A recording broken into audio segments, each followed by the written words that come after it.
Well, good afternoon, and first of all, thanks to you all for persevering. It's taken quite a while, and I do appreciate your patience. So I am Ben George. I currently work for Transport for Wales, developing the Swansea Bay and West Wales Metro. Now, I'm on secondment from Swansea Council. The reason I tell you this is I think it highlights a number of themes that have come up in many of the talks that we've heard today. I worked as a transport planner here for over 10 years. I worked across the region, so that's Neath Talbot, Swansea, Carmarthenshire and Pembrokeshire. And we can all do really good things on our own as individual local authorities, but we're not that big a piece of the pie or the puzzle in South West Wales. We've got so much that's going really well for us, sat in this year today, but we need to take that bigger approach. We need to partner together, we need to join together if we're really going to punch above our weight in the Welsh context, and all the more when you get across the border into the UK. And so in that vein, the Welsh Government have begun to develop these metro systems that span regional areas. And in that context, I've come out of Swansea and I'm representing the region as a whole. So pulling together the interests of those four local authorities, making the most of the strength and power we have together in order to deliver better systems for us all. So I'm going to try and keep this really graphically based for you today. I appreciate you've seen an awful lot of PowerPoint today, and no one finds it more painful than me, so I'm trying to sort of keep it down to some pictures for you, but just to really highlight why is there a need for change? Why do we need to reconsider the way that we move both as individuals and also collectively as communities and as a society? Well, the first one of those is population growth. Swansea itself, as a local authority, has one of the highest projected population growths for the whole of Wales. When you look at the local development plan, it's projected to increase by 15% over the term. So that's 15% extra journeys on our roads, and if we carry on doing that on the way that we've done it previously, it'll be misery for all of us. And so in that context, we need to diversify and have a much broader view on the way that we all travel. Second, very topical, I'm sure this is something close to your hearts as well as it is mine, is that fuel cost change. That's something that's in the news now. It's not something that's been new, potentially. I'm sure many of you in the room today can recall when we were wondering what was going to happen when fuel went over £1 a litre.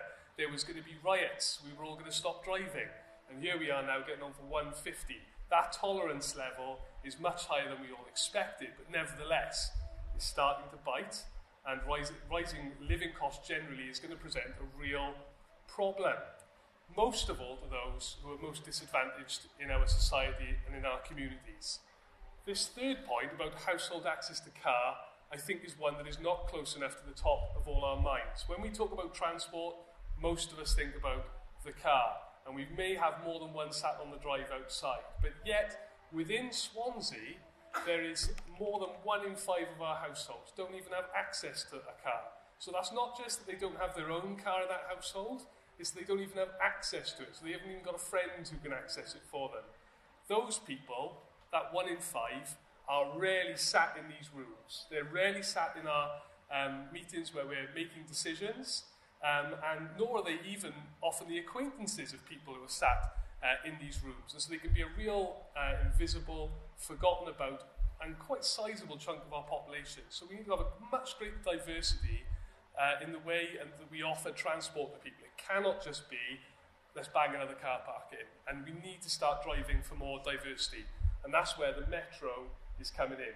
We're trying to bring greater levels of integration. And it's not about marginalising or pushing the car off, but saying that's only part of the solution. We need to look at a greater diversity.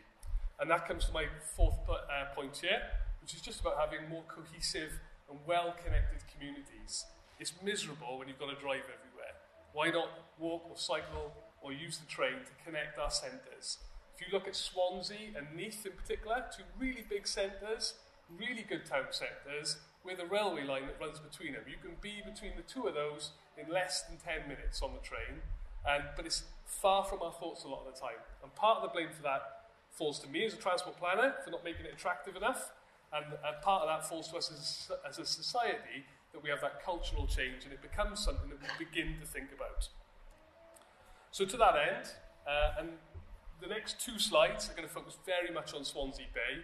We are working more widely than that, but I'm sort of prejudging your prejudice that you're more interested in Swansea Bay today. This is a slide that Councillor Rob Stewart showed at the starting session. So this is looking exclusively at the rail network.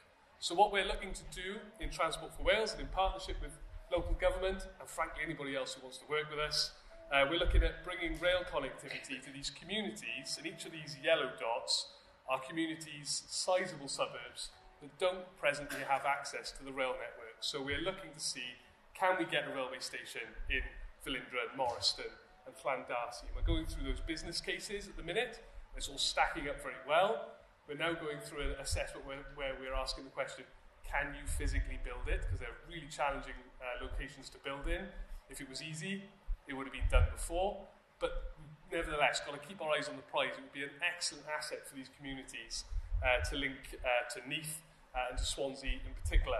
And just in case this comes up in questions, I'm going to preempt this now. If you're sitting there and wondering, why would I go all the way to Neath to get into Swansea if I lived in Pontarddulais? The journey time from Pontarddulais into Swansea is faster on this train than it is either on the road or on the bus. So we're looking at that. These things do have to stack up, but we're really confident there's a good product here. So we're starting off on a premise that we would get 2 trains an hour on these lines, and we're pretty sort of confident that if that market can be shown to be there, we can get up to 4 trains an hour on these railway lines, which basically means, and that's on top of the services that are already running, if you turn up, you're not going to be consulting a timetable, you're not wondering when the next train's come in, very much as with the London Underground, you're not looking, you just stand there because you know the next train's not going to be too far away. So that's something we're working on at the moment. And then moving on, we're just now looking at the bus networks. Now, there's lots to be said on the bus network. It's still very much something it's in a real phase of recovery post-COVID, as you'll be aware. But nevertheless, you know, new life starts now, doesn't it? And we are looking with local authorities to make the buses that run on our most strategic corridors faster and more reliable. So that means the local authorities are going to have an awful lot of work to do, difficult work, in making sure that all those bottlenecks are freed up so those buses run more quickly, because it's got to be attractive to you as the paying public. It's all very well me standing here telling you it's an important thing to do. It's got to be an attractive proposition. And then on top of that, the bit that Transport for Wales is principally looking after is how do we make those buses run cleaner.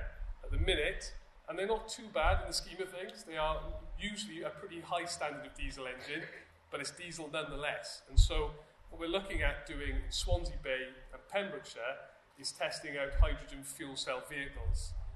Now, for those of you who are not familiar with this, Swansea is actually the home of the hydrogen fuel cell. It was developed here in the mid-1800s by Sir William Grove, and as yet, although we're working on this project, nobody's got misty-eyed about that fact. But I can assure you, inevitably that man's face is going to be on the side of a bus while a politician cuts a ribbon in a couple of years. So we're looking at that in Swansea Bay at the minute. There will be a real focus of attention, expertise and knowledge on that within Swansea Bay. It's being trialled here. We're going to learn lessons. We will get it wrong because it's a very immature technology, but nevertheless it's going to have a huge part to play in having clean buses running not only here, but when Transport for Wales does its next project in the next town in the city. We'll be learning lessons that were learned in Swansea. So some real positive progress to be made there in the next couple of years. And this slide is just really highlighting how that partnership's expected to work at the moment. So local authorities are picking up the road infrastructure, Transport for Wales and Welsh Government dealing with those new buses to run on those roads, and then we've got this bottom half of the pie. If your name's not in there and you think it could be, please come and speak to me. But at the minute, we're speaking to large power generating companies, we're speaking to academic partners at Swansea University, and a number of other sort of technical partners who are doing some R&D in this space. We're really keen to work with anybody who wants to learn about the lessons that can be learned in this, whether it's attractive to your business or to ours. There's some really positive things. A lot of this is going to be focused down on Fabian Way, it would seem, and probably within the next 3 years. So some really positive news there. I'm going to leave it there. I don't want to abuse your time anymore or your attention, but thank you very much for sticking with me. Thanks.